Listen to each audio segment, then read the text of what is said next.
16 pytanie i ostatnio od A od Reszki. Jest jakaś rzecz, której nie umiesz? Mam na myśli wokal, nie prawo jazdy. Śmieszne.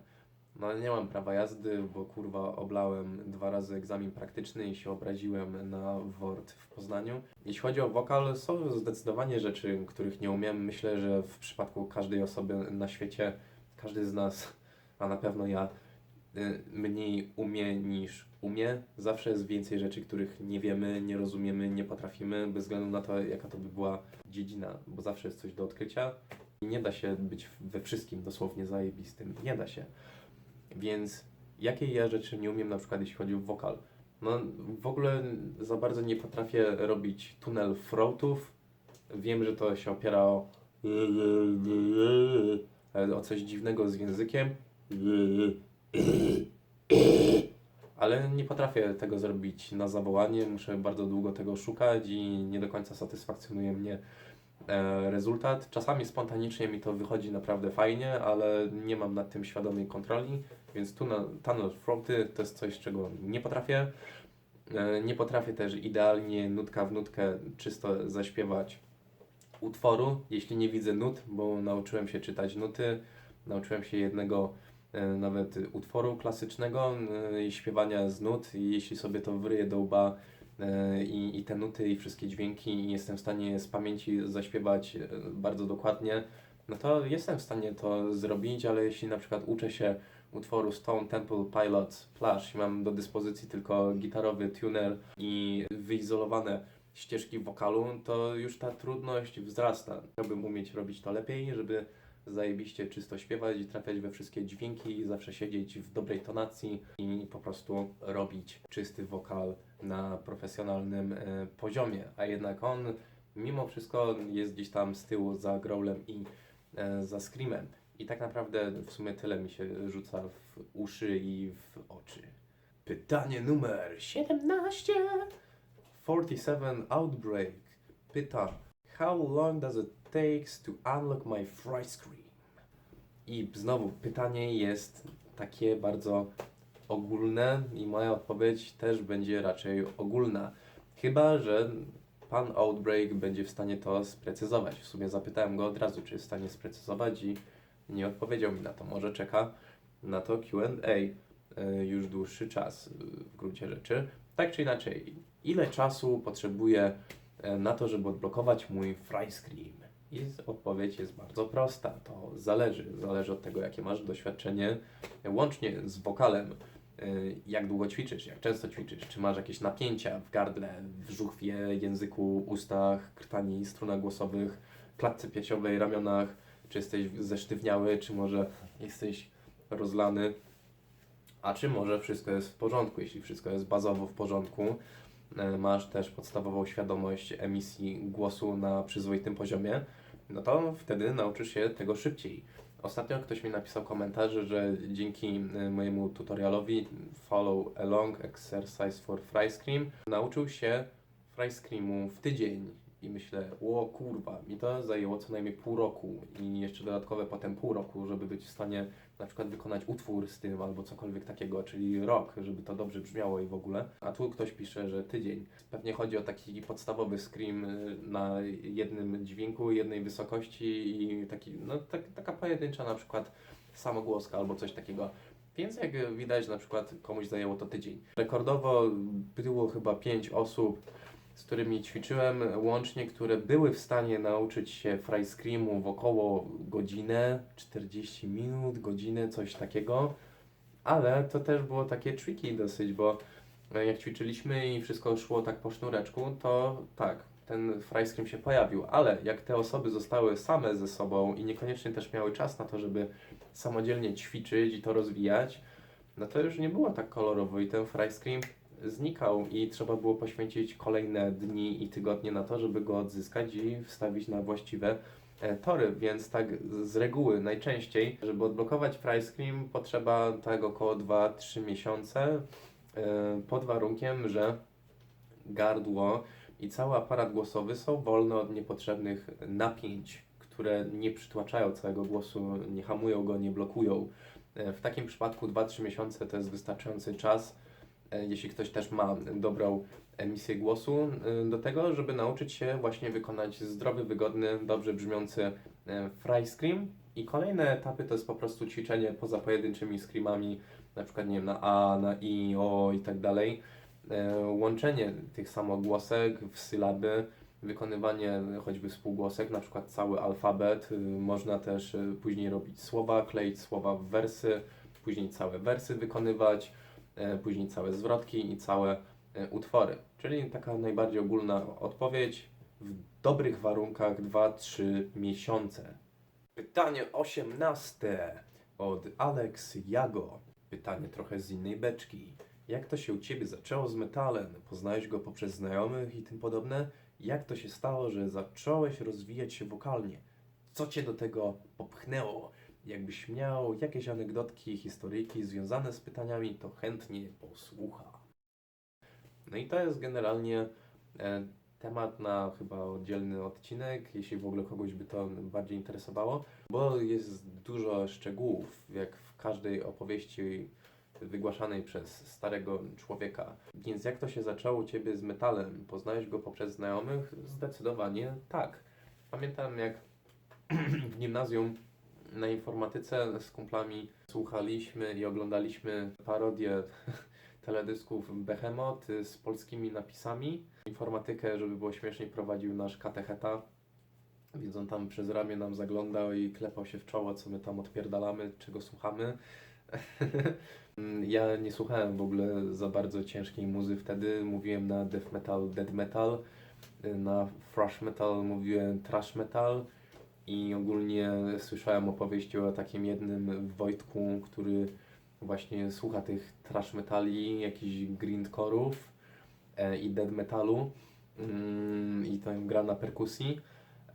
I tego Wojtka spotkałem w technikum, bo z nim chodziłem do klasy i on generalnie, ja go prosiłem, on mi pożyczał swoje płyty z muzyką i tak sobie słuchałem coraz cięższej muzy i po tak roku, półtorej stwierdziłem, a chuj, ten death metal jest całkiem spokojny, to nie jest death metal, a death metal. Black metal nie do końca moje klimaty, ale też ma swój urok. Są zespoły, które są fajne. Na przykład Wolves in the Throne Room, albo Emperor, Dark Funeral, albo Marduk. To są fajne zespoły, albo taki Black Death jak Belfegor. To jest jak najbardziej git, więc jeśli chodzi o taką ciężką muzę, to zdecydowanie właśnie ta znajomość z Wojtkiem mi bardzo pomogła. Stwierdziłem potem, że a chuj, sobie spróbuję tego growla poćwiczyć, bo to takie śmieszne jakieś takie kurwa gorylowe dźwięki. Może mi się to przyda i tak nie mam co robić, to się nauczę growla. I po tygodniu się nauczyłem i okazało się, że było całkiem nieźle. No i temu Wojtkowi puszczałem właśnie te nagrania, takie chujowe z telefonu i go pytałem, a kurwa, fajny wokal, idzie to do przodu, idzie, no idzie, kurwa, rób dalej, a tu chujowa, a tu dobrze, a tu lepiej. O, tu masz czysty, nawet fajnie brzmi i to też jest dobry kierunek i tak to po prostu się stopniowo rozwijało właśnie przez czas technikum od 2012 roku z tym wokalem. A jeśli chodzi o jakieś wcześniejsze czasy, sprzed gimnazjum, jakaś podstawówka, coś, to też głównie przez znajomych. Miałem kumpla, co tam bardzo dużo słuchał Linkin Parka. Inny kumpel z kolei miał bardzo dużo muzyki na kompie i na przykład grał mi na pendrive'a, piractwo, Black Album od Metaliki. Słuchałem tego bardzo dużo na MP3, którą dostałem w prezencie od kumpla, też w podstawówce. Słuchałem też Disturbed, Godsmacka bardzo lubiłem, z zajebistym wokalem, taką siarczystą chrypą i mi się to bardzo podobało. Tak, znajomi zdecydowanie mieli duży wpływ na to, jaką muzykę poznawałem, jakiej muzyki słuchałem i jak się też rozwijałem potem wokalnie. Na pewno tak do 2012-2013 roku ten wpływ był odczuwalny mocno, zanim poszedłem na swoje. Tak. A jeśli chodzi o to jeszcze, co popchnęło mnie w ogóle do ćwiczeń wokalu, poza ciekawością tego, jak robić takie no to przede wszystkim problemy z oddychaniem. Mam skrzywioną przegrodę nosową dosyć poważnie, przez co nie mogę za bardzo oddychać z użyciem nosa, bo tak to po prostu wygląda i się za chwilę duszę. Mam też wklęśnięcie w klatce piersiowej. Mogę tam nalać wody i ta woda sobie stoi. Ha, ha, ha. Takie fajne, mogę robić sztuczki. No i bardzo się źle oddycha. Miałem też szereg jakichś chorób typu zapalenie płuc, krztusiec, kilka razy zapalenie oskrzeli. I to wszystko, no muszę powiedzieć, że odcisnęło jakieś piętno na moim układzie oddechowym i tym, z jakim komfortem i głębią mogłem oddychać i właśnie wokal wydał się być taką atrakcyjną formą nauczenia się, jak dobrze oddychać, jak się po prostu nie dusić i jak poczuć się dobrze, swobodnie, bo uwierzcie mi, jeśli czujecie się tak, jakby siedział wam goryl na klatce piersiowej codziennie bez przerwy, jesteście niedotlenieni, to macie mniej energii, macie też gorszy nastrój, gorzej się czujecie, więc generalnie chciałem oddychać i żyć jak człowiek i dlatego zacząłem ćwiczyć wokal. I właśnie jedyne co zrobiłem dobrego na początku ćwicząc wokal, to bardzo dużo czasu i energii włożyłem w to, żeby właśnie dobrze ustawić swój oddech, żeby wzmocnić wszystkie mięśnie, no i żeby nauczyć się oddychać właśnie dołem, przeponowo-żebrowo, a nie starać się pompować klatki piersiowej za wszelką cenę. I to było bardzo akurat mądre posunięcie. Niestety jedyne mądre posunięcie na samym początku, kiedy zacząłem ćwiczyć wokal. Pytanie 19. Od Joanny. Jak pozbyć się zapowietrzonego falsetu? I to jest tak. Falset to generalnie jest, jak i head voice, to są takie dwa pojęcia, no, które każdy, kto uczy wokalu, bez względu na to, czy to jest jakiś samouk, czy osoba wykształcona w różnych systemach, mniej lub bardziej oficjalnych, nazywa trochę inaczej, więc ja muszę określić najpierw na przykład co ja rozumiem przez falset i na przykład przez head voice. Falset to generalnie head voice na niedomkniętych strunach głosowych i dźwięk jest taki właśnie lekko zapowietrzony, cieniutki.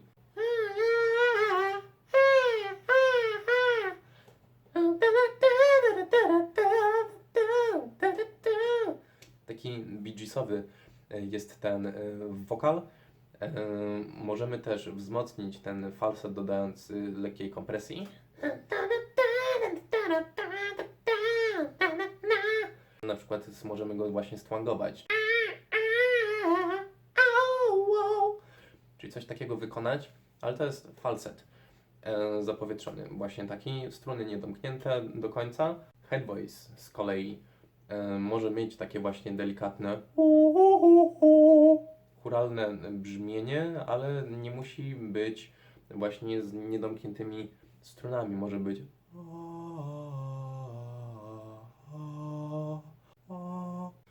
to może być na przykład head voice, który nie jest jeszcze aż taki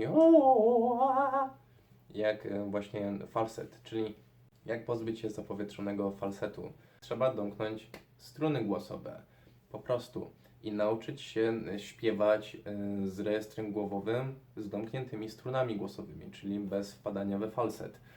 I też falset generalnie jest uznawany za najwyższy rodzaj głosu męskiego. Ponoć kobiety nie mają tego falsetu, mówi się o rejestrze gwizdkowym, mówi się o flażolecie, ale nie jest to samo u kobiet, co falset u facetów, więc to trzeba uściślić. Więc odpowiadając tak ogólnie, nauczyć się trzeba operować rejestrem głowowym z pełnym domknięciem strun.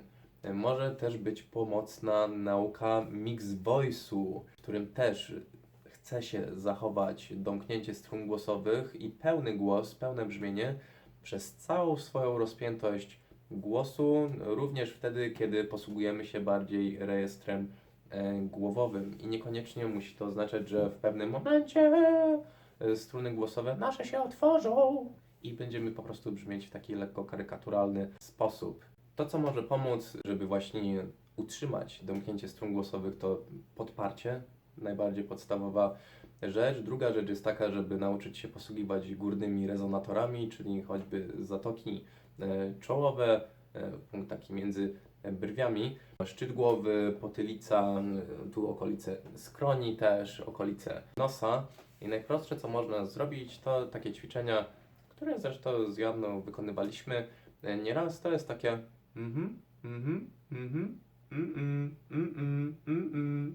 jakbyśmy się z kimś zgadzali albo nie zgadzali. I obserwujemy, czy czujemy wibracje w okolicy gdzieś na linii między czołem a włosami w przypadku tego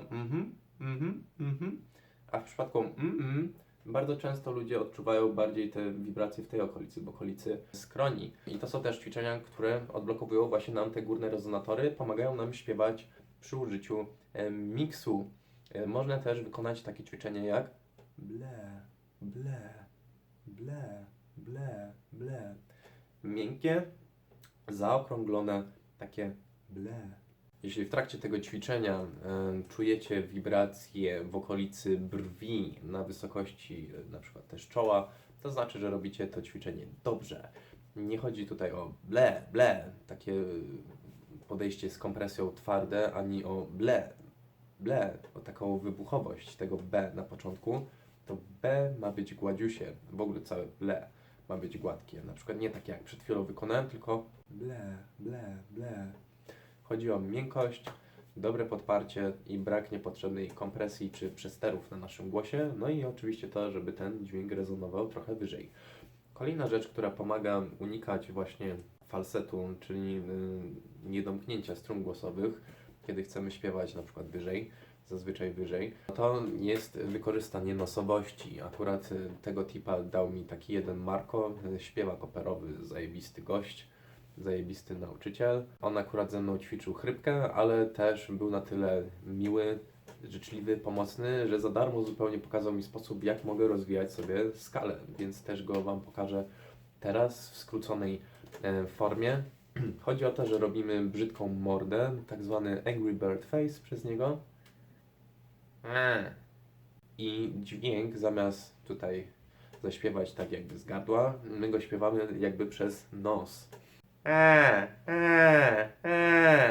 I śpiewamy sobie na przykład melodię od G do D, czyli taka skala 5 dźwięków, od G do D i od D do G z powrotem i przesuwamy sobie ten wzorek dźwięk po dźwięku, klawisz po klawiszu, w sumie bardziej w górę stopniowo i w ten sposób sobie poszerzamy skalę, czyli zamiast na przykład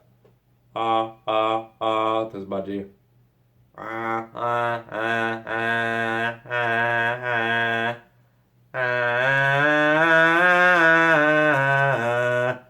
Wątpię, że zaśpiewałem od G do D, zaśpiewałem pewnie coś innego, ale tak wygląda schemat tego ćwiczenia, czyli śpiewamy bardziej przez nos, czyli ten dźwięk jest umieszczony wyżej, śpiewamy z użyciem bardziej rejestru głowowego, ewentualnie miksu, ale cały czas mamy domknięcie strun głosowych, a z biegiem czasu dźwięk wyjmujemy z tego nosa, czyli po prostu już nie śpiewamy z taką twarzą i nasz głos już nie brzmi w ten sposób, tylko już brzmi normalnie, ale nadal jest taki bardziej głowowy, jest bardziej delikatny. Nie jest to taki głos ciężki, piersiowy.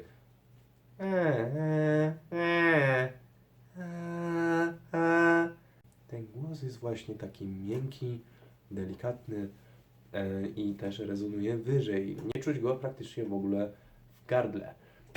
Dobra, kiedyś nagram o tym cały materiał. Jakbyś miała pytania, chociaż wiem, że to ćwiczyliśmy prawdopodobnie też, no to śmiało odzywaj się.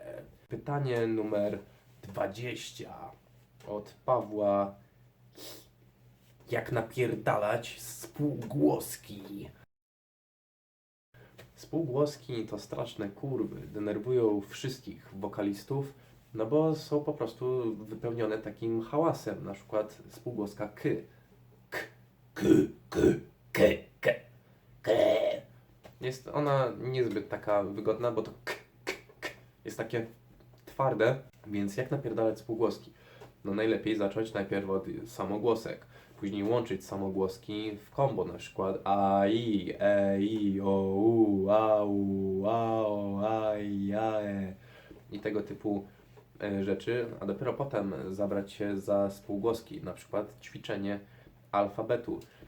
Wykonując spółgłoski trzeba sobie zdać sprawę z tego, że tak naprawdę każda spółgłoska, kiedy ją wykonujemy, tak naprawdę powinna zostać jak najbardziej ograniczona do samogłoski, która z nią się łączy, czyli na przykład jeśli mamy literę B albo B, to nie skupiamy się na tym b albo b, tylko na przykład jak b, b, b, b, b, albo by, by, by, by, by, by. Akcent ląduje na tę część jakby samogłoskową w tej literce. I to jest bardzo istotne i wtedy o wiele łatwiej jest napierdalać samogłoski, czyli na przykład nie tylko po prostu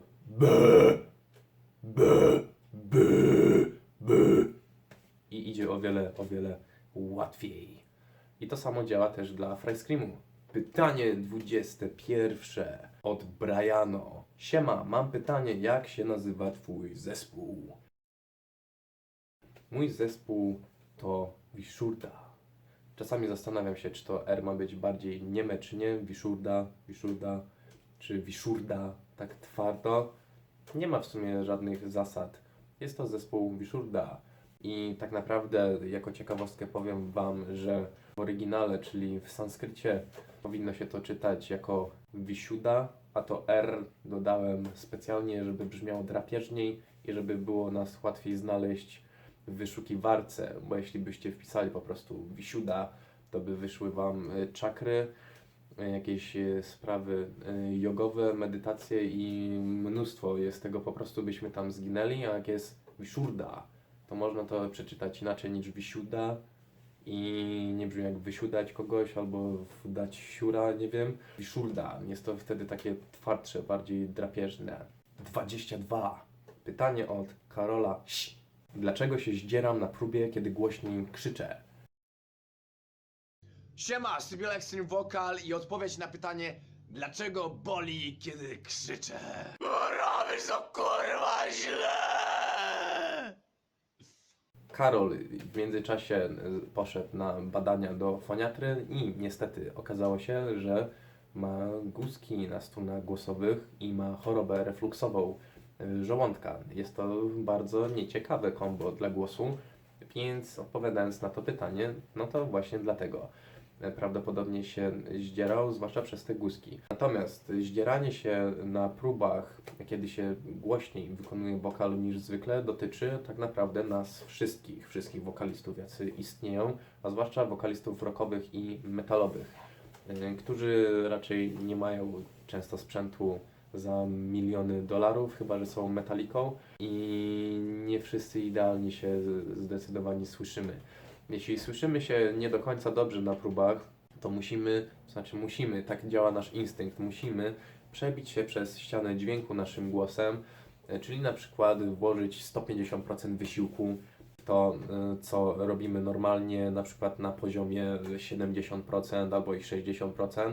Po prostu przesadzamy. To jest tak, jakbyśmy poszli na siłownię i zwykle na przykład wyciskamy na klatę na serię 80 kg, na przykład 2 serie po 10, tak sobie wymyślam teraz, ale nagle idziemy sobie na tę siłownię i próbujemy sobie w ten sposób poćwiczyć, ale na przykład ze 100, a nasza technika nie jest jeszcze przystosowana do tego, żeby na przykład 10 razy dobrze, skutecznie i wygodnie wycisnąć tę 100, więc wyciskamy tę 100, próbujemy 10 razy to zrobić. Jeśli uda się 10 razy chujową techniką, to pozdro.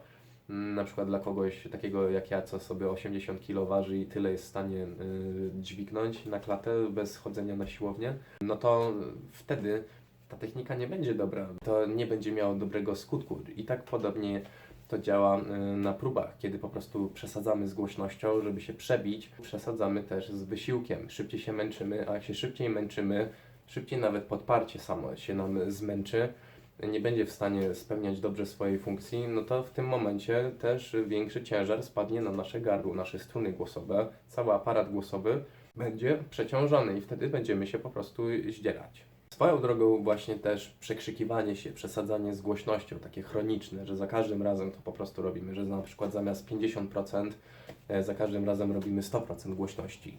To też może prowadzić do wystąpienia guzków na strunach głosowych niestety. 23. Fucking Slayer! Przysłał pytanie. A co powiesz na takie pytanie? Jeśli miałbyś wybrać dowolny zespół na świecie, to na albumie jakiej formacji chciałbyś się znaleźć? To jest bardzo ciekawe pytanie. Podoba mi się. Nawet chciałem, żeby to pytanie wygrało, ale stwierdziłem, że ono jest za bardzo takie dotyczące mnie, a nie stricte wokalu, a sam powiedziałem, że to będą raczej pytania takie wokalne, takie konstruktywne, takie, że każdy może z tego skorzystać. Ale pytanie do Was też. Gdybyście mieli wybrać jakiś zespół dowolny na świecie, to na albumie jakiego zespołu chcielibyście się znaleźć jako wokaliści? To też mnie bardzo interesuje. Dajcie znać w komentarzach, jaki zespół byście wybrali. Mi do głowy przychodzi polski zespół Vader. To była pierwsza i ostatnia moja myśl, tak naprawdę, i bardzo chętnie bym czegoś takiego spróbował. Nie wiem, jakby to wyszło. Vader ma na tyle charakterystyczny wokal, że jest nie do podjebania. Ja też nie próbowałbym tego jak najbardziej podjebać, ale jestem ciekaw, jakby mój wokal brzmiał z taką muzą.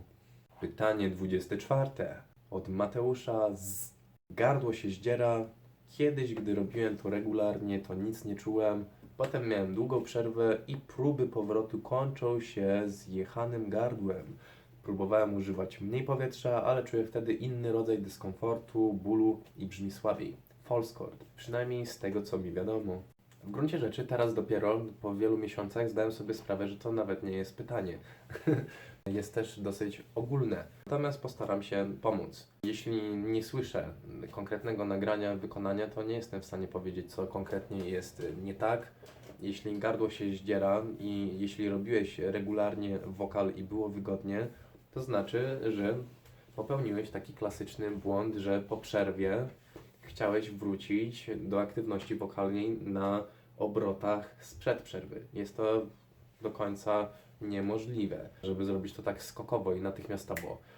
To tak jakbyś na przykład miał pół roku przerwy od siłki i byś na przykład znowu wypierdalał sobie na klatę już 120 kg, no i masz te pół roku przerwy, wracasz na siłownię i znowu chcesz zacząć trening od tego, że pizgasz na klatę 120 kg. Jeśli to był Twój maks, albo takie 80% solidne, to po takiej przerwie lepiej nie zaczynać z takim ciężarem, tylko na przykład sobie ustawić, przypomnieć dobrze technikę z 60 kg, 80 kg, porobić sobie jakieś fajne serie i w ogóle tego typu rzeczy i progresować stopniowo do tego, żeby wrócić do tych 120 kg. I podobnie jest z wokalem. Czyli jeśli kiedyś się nie zdzierało, a teraz się zdziera, to prawdopodobnie próbujesz zrobić to zbyt intensywnie, zbyt mocno, zbyt bardzo kierujesz się tym, jak brzmiałeś kiedyś i tą intensywnością, która była dostępna dawniej. Im dłuższa przerwa, tym więcej potrzebujesz czasu na rozkręcenie się, na rozgrzewkę.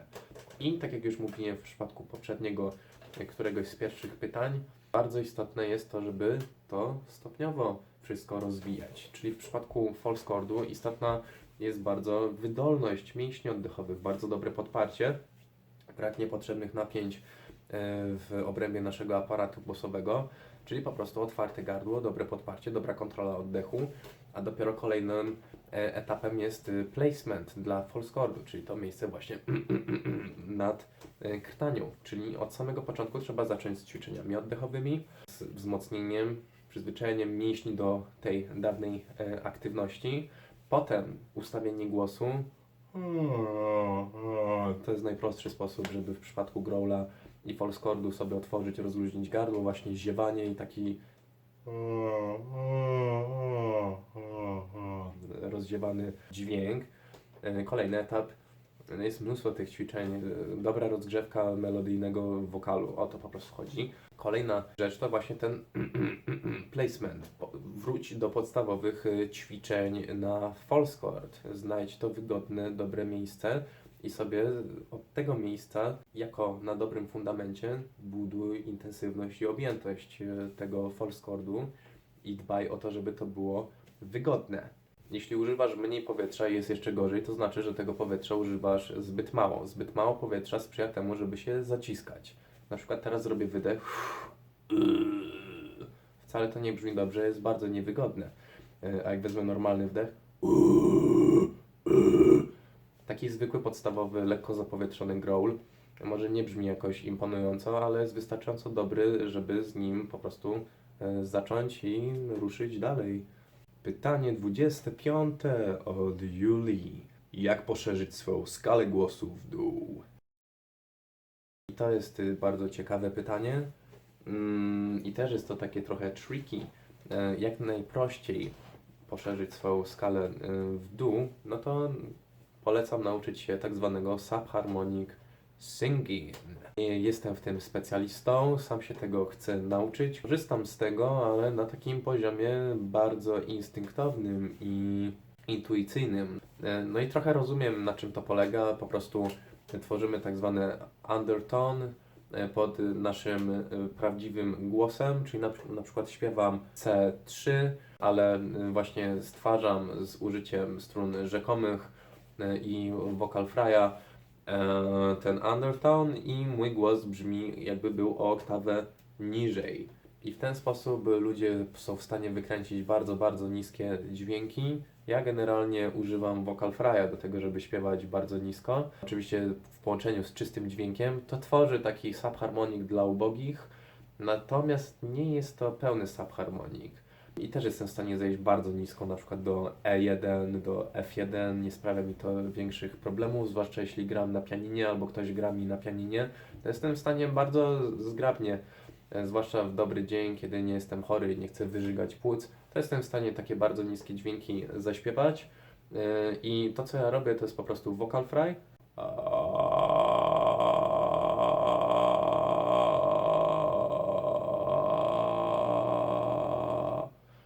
Mam vocal fry, zachowuję go, on jest nadal taki luźniutki, klekoczący i po prostu staram się dodać do tego czysty dźwięk. Nagrałem na ten temat film, nazywa się How to Lower Your Voice Exercises i tam tłumaczę to dokładniej, ale poza tym polecam przede wszystkim nauczyć się tego subharmonic singing.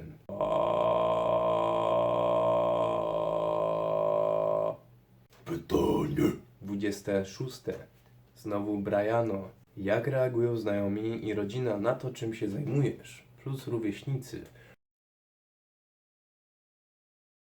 W tej chwili, czytając to pytanie, poczułem się jak jakaś dziwka albo coś takiego i no, takie klimaty właśnie, jakbym miał się czegoś wstydzić czy ukrywać. Nie mogę powiedzieć, żeby na kimś to robiło jakieś wielkie wrażenie, być może dlatego, że większość moich znajomych to albo ludzie bardzo otwarci, których nic nie dziwi, którzy sami mają jakieś niecodzienne zainteresowania, albo po prostu są to osoby, które słuchają metalu i to zazwyczaj metali ciężkich, jak jakieś black death metale, więc nie ma jakiegoś efektu wow. Moi rówieśnicy, może bardziej w kontekście pracy albo szkoły mogę o tym powiedzieć. Jeśli chodzi o szkołę, to w ogóle jak powiedziałem, że ćwiczę wokal, to wszyscy byli wow, kurwa, on ćwiczy wokal w ogóle, bo ja to raczej jestem introwertykiem i bycie wokalistą w zestawieniu z tym, jaki byłem dawniej, to nie do końca tworzyło spójny obraz. Pewności siebie mi nigdy nie brakowało, ale jakoś tam może byłem taki bardziej jak mizantrop jakiś i za bardzo nie byłem towarzyski. Więc bycie wokalistą kojarzy się z kimś takim ekstrawertycznym, ja taki nie byłem, więc było takie zszokowanie lekkie, że jak ja mogę ćwiczyć wokal i w ogóle. No a potem było coś, że o darcie ryja i w ogóle o to ty tak robisz, albo na przykład kichałem i kichałem w ten sposób na lekcjach dla beki. Nawet nie dla beki, tak po prostu tak wychodziło tak naprawdę. Do dzisiaj tak mam, że jak kicham, to głównie z growlem kicham. Jeśli chodzi o robotę, no to też było właśnie coś tam, jakieś komentarze o jedzeniu kotów albo coś, takie hehe, śmieszki. Niektórzy nawet z pracy zaczęli oglądać te moje filmy na YouTubie. Kilka nawet subskrypcji mi wpadło i w ogóle to w pracy mojej ostatniej to byłem taką trochę gwiazdeczką, zwłaszcza, że na przykład na prapremierze w Teatrze Polskim w Poznaniu na bankiecie z gwiazdami, różnymi z aktorami, też nie tylko tymi, którzy brali udział w tej prapremierze, ale tymi, którzy byli zaproszeni jako widownia, no to właśnie tam brylując w towarzystwie spotkałem dyrektorkę miejsca, gdzie po prostu pracowałem i też było, o, a co ty tu robisz? A ja hehe, uczyłem tu proaktorów growlu i screamu i przesterów, żeby sobie nie zrobili krzywdy tym. A ona, o, proszę, proszę, tu i w ogóle. I ten szacunek w pracy trochę wzrósł do mnie. No, więc to są takie właśnie reakcje mieszane, ale jak ktoś się bliżej temu przyjrzy i stwierdzi, o, on kurwa jednak wie co robi, wie co mówi, to nie jest tylko takie płytkie darcie ryja randomowe, to ten szacunek wzrasta i wzrasta w ogóle do techniki wokalu rockowo-metalowego. Nie tyle, że jakoś super do mnie, tylko ogólnie do samego jakby fachu. Pytanie 27 i po tym pytaniu będziemy ogłaszać zwycięzców. 27 pytanie. Berserker Zak. Dobrego nowego roku. Na pewno więcej koncertów w 2021. Oby tak było. A z pytań do Q&A. Pierwsze. Co oprócz śpiewania było jest Twoim dodatkowym hobby? W sumie na to pytanie odpowiedziałem wcześniej przy okazji tych pytań od reszki. Drugie pytanie. Jeżeli mógłbyś wskrzesić jednego zmarłego wokalistę, muzyka, to kto by to był? No i odpowiedź jest kurwa prosta. Byłby to Chuck Schuldiner z Death, pod warunkiem, żeby chciał zostać wskrzeszony. Myślę, żeby chciał, bo był life loverem i w ogóle lubił korzystać z życia na rozmaite sposoby, więc na pewno bym go wskrzesił i nie tylko, żeby sobie życia dalej używał, ale żeby też tworzył nową, zajebistą muzę. Na przykład skończył drugi album Control the Night i może jeszcze inne kreatywne, nowe rzeczy. Bardzo jestem ciekaw, jak w tych czasach takich nowoczesnych Chuck Schuldiner by się odnalazł ze swoją twórczością, skąd by czerpał inspirację i jaką muzykę by tworzył, więc zdecydowanie Chuck Schuldiner i nawet nikt inny mi nie przychodzi do głowy w tym przypadku. No i zwycięskie pytania w końcu. Trzecie miejsce, czyli do wyboru płyta lub koszulka. Koszulki są w trakcie. W ogóle śmieszna historia, bo gitarzysta wysłał takie prototypowe zamówienie i przysłali nam koszulki z nadrukiem na kurwa plecach zamiast na przodzie, więc jest generalnie śmiesznie, ale myślę, że na przestrzeni tygodni te koszulki uda się zdobyć, więc będzie do wyboru płyta ze wszystkimi podpisami, łącznie tych członków, których już z nami nie ma, na przykład perkusista, tam jest podpisany, albo sesyjny basista, który z nami tę płytę nagrał, więc jest to taki rarytasik, albo koszulka i to też jest raczej taka limitowana kwestia, nie kupicie tego w Rock Metal Shopie albo gdzieś. Ok, czyli pytanie zajmujące trzecie miejsce. Shadow Dark. Po pierwsze, gratki z okazji 4000 subów. Już jest 5000, ale wtedy ogłosiłem Q&A. Jeśli się załapałem do 30, oto moje pytanie. Melissa Cross kiedyś powiedziała, że nie można używać emocji do generowania dźwięku. Wtedy robimy to nieprawidłowo i się zdzieramy. Doszedłem do takich wniosków. Wydaje mi się, że na dalszym etapie trenowania wokalu można dojść do czegoś takiego, że organizm tak dobrze i poprawnie nauczy się wykonywać dane techniki, że kiedy emocje wejdą w ruch, to i tak nie wypadniemy z tych zdrowych nawyków. A przy okazji wokal dostanie dodatkowy pazur. Są emocje, ale jest też pełna kontrola. Myślałeś kiedyś o tym? I odpowiedź jest bardzo prosta. Tak, myślałem. A mówiąc poważnie, w pełni się z tym zgadzam. To tak naprawdę emocje decydują o tym, że wokal jest atrakcyjny, pociąga ludzi, zwłaszcza czysty wokal albo takie melodyjne darcie ryja. Natomiast bardzo ważne jest to, że te emocje nie wywołują w naszym ciele negatywnych jakichś napięć, sztywności, nie ograniczają nas, tylko tak naprawdę stanowią taką zdrową formę ekspresji. Jest to coś w rodzaju pomiędzy odgrywania roli jak aktor, a faktycznym czuciem. I bardzo ważny jest ten balans, żeby nie udawać, tylko żeby faktycznie to odczuwać ale żeby przy tym jednoczesnym wczuciu się, takiej imersji, żeby nie zapomnieć o tym, że to emocje są jakby naszym narzędziem, formą jakby właśnie tej ekspresji, a nie my jesteśmy narzędziem w rękach emocji. I to jest bardzo ważne, bardzo trudna sztuka jest właśnie zbalansowania tej ekspresji.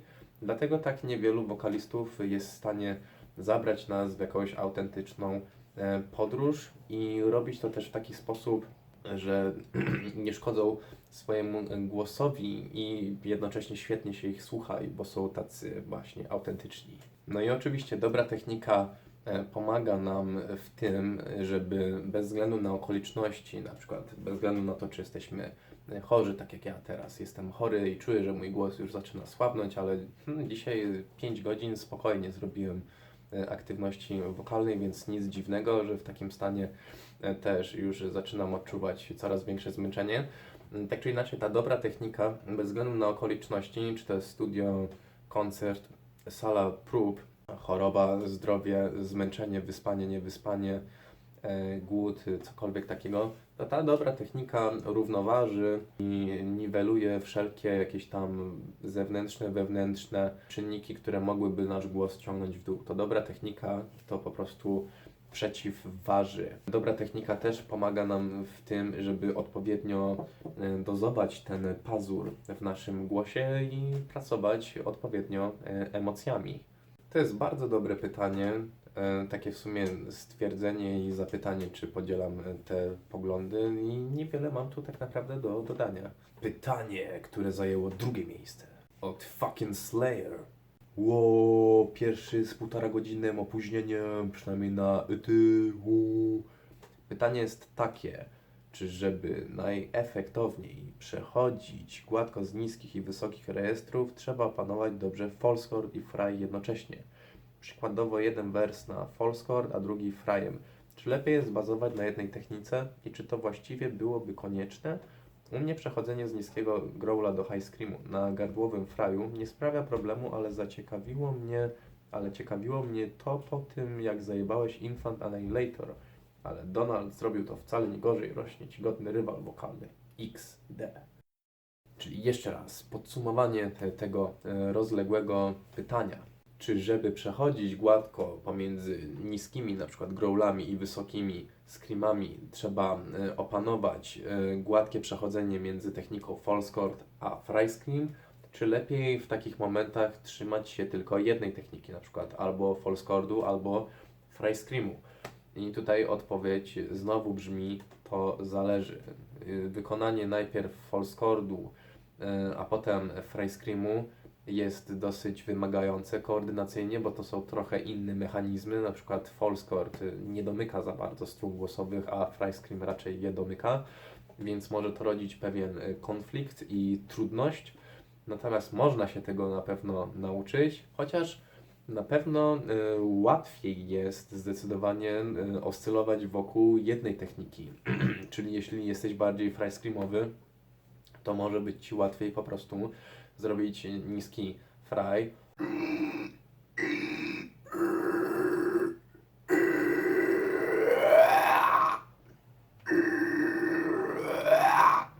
Na przykład coś takiego, taki najprostszy przykład w obrębie jednej techniki, nawet na jednym dźwięku, zacząć od ciemniejszej barwy, od niższego tonu, a potem po prostu barwę rozjaśnić i delikatnie podwyższyć dźwięk. Podobnie można zrobić też z false chordem, więc na pewno łatwiej będzie oscylować wokół jednej techniki, ale śmiało można próbować przechodzić płynnie od false chordu do fry screamu. Myślę, że to będzie bardzo wymagające, ale dlaczego nie? Dlaczego by tego nie próbować?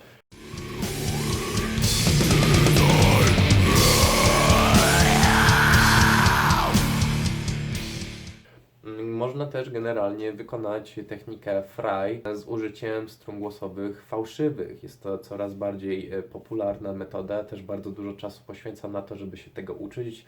Wymyśliłem ostatnio co najmniej 4 nowe ćwiczenia. Są też dostępne w kursie na Udemy. Wykorzystuję też te ćwiczenia po prostu w trakcie treningów z innymi ludźmi.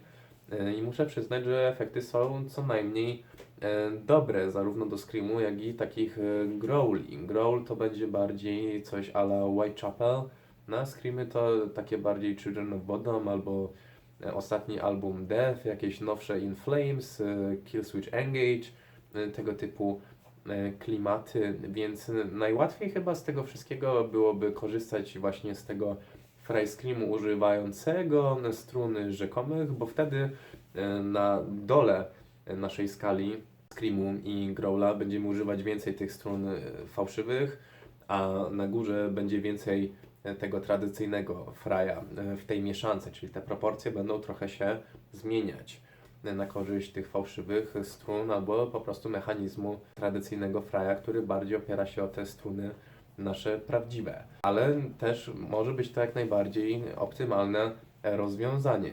A jeśli chodzi o mnie, gdyby Cię to interesowało, no to ja raczej korzystam z Falscorda i w obrębie tej techniki przede wszystkim, zwłaszcza na koncertach, sobie przechodzę między niskimi growlami a wysokim darciem mordy. No i w końcu ostatnie zwycięskie pytanie, pierwsze miejsce. The Orang. This is a great tutorial and very in-depth, but can you please elaborate on how to actually get from the weaker sound in falsetto with vocal fry to the fry scream noise itself? What is actually changing between the two noises? I don't think I could possibly push any harder from my diaphragm. Any help would be appreciated. Thanks. Ok, czyli generalnie chodzi tutaj o filmik How to Fry Scream Follow Along Tutorial, który całkiem jest pomocny. Wiele osób mi pisze i bezpośrednio i w komentarzach, że w gruncie rzeczy naprawdę pomogło im to tak odkryć fry noise właśnie i sam fry scream, co mnie bardzo, bardzo cieszy. Ok, czyli chodzi o to, czy mogę więcej wyjaśnić na temat, czy mogę rozwinąć się w kwestii tego, jak przejść od tego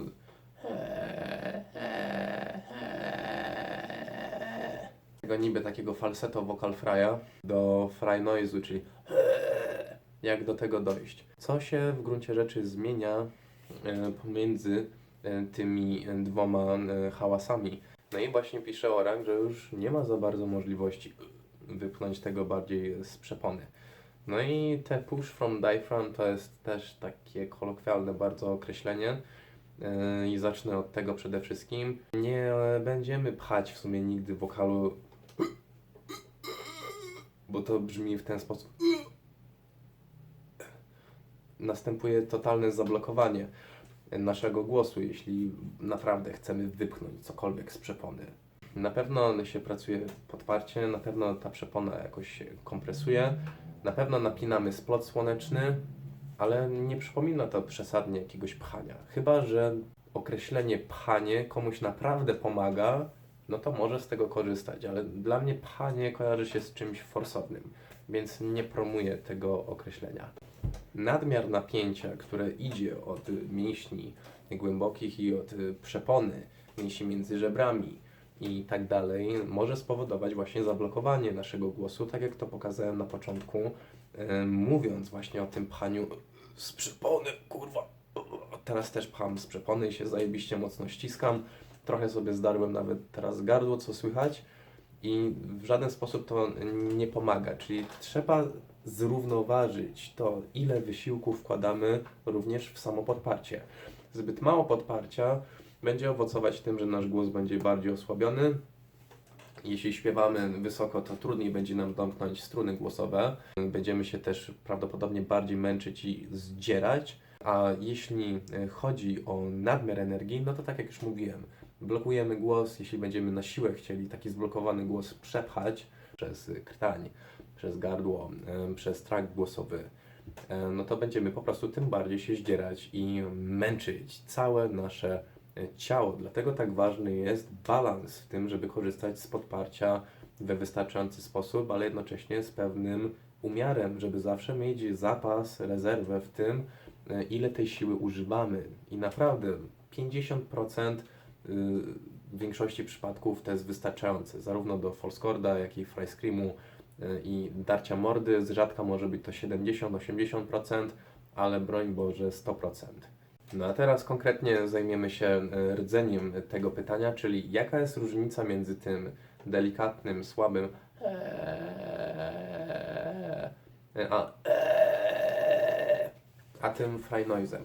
Więc generalnie, kiedy chcemy stworzyć fry noise albo fry scream, no to nasz trakt głosowy się kurczy. Trakt głosowy to jest odcinek pomiędzy jakby podniebieniem a naszą krtanią. I kiedy trakt głosowy się kurczy, to jest takie wrażenie, jakby tył języka lekko się unosił, a miękkie podniebienie jakby się obniżało. Czyli te dwie części naszego ciała zaczynają się jakby delikatnie do siebie zbliżać. I może to przypominać takie jakbyście wzięli łyk piwa albo wody w taki upalny dzień, jesteście spragnieni i dopada was to orzeźwienie, takie odświeżenie.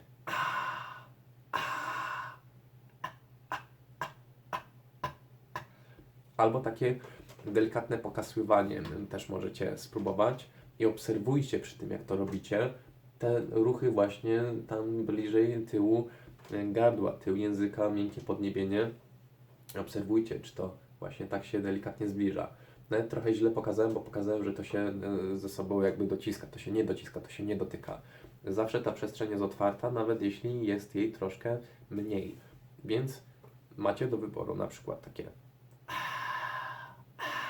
albo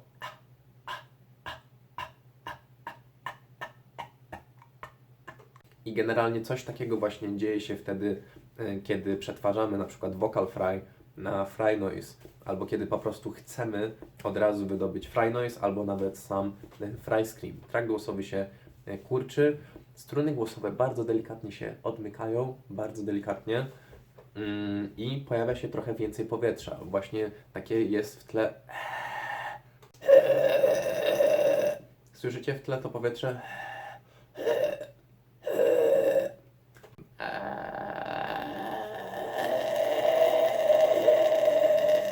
To jest takie w spowolnieniu właśnie przejście od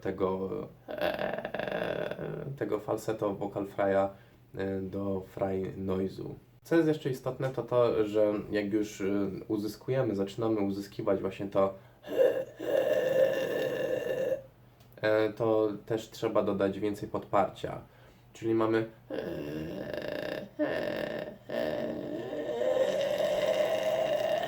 i na końcu już, kiedy ten dźwięk wyostrza się, no to ja pracuję trochę intensywnie podparciem. To podparcie też nie jest takie skokowe jak cios jakiś, tylko jest narastające.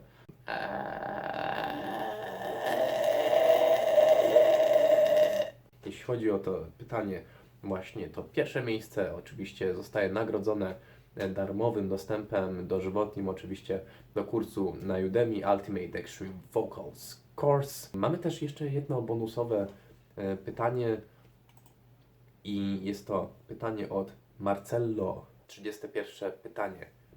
WTF, ile ty masz wzrostu? Ile mam wzrostu? Zazwyczaj jak ktoś mnie widzi na żywo, a widział mnie tylko w internecie, to mówi: o, ale ty wysoki jesteś. Bo nie wiem, to chyba wszyscy myślą, że mam 1,60 m albo że mam 16 lat. Zazwyczaj. No mam 1,90 m. 1,90 m. Wcale taki mały nie jestem. Bardzo się cieszę, że takie Q&A mogłem nagrać. Domyślam się, że to nie jest najwyższy pro poziom, ale nigdy tego wcześniej nie robiłem. Starałem się jak najbardziej skutecznie, zwięźle odpowiadać na wszelkie pytania. Mam nadzieję, że się Wam to podobało. Trzymajcie się, zdrówka, no i miłość, skurwysyny.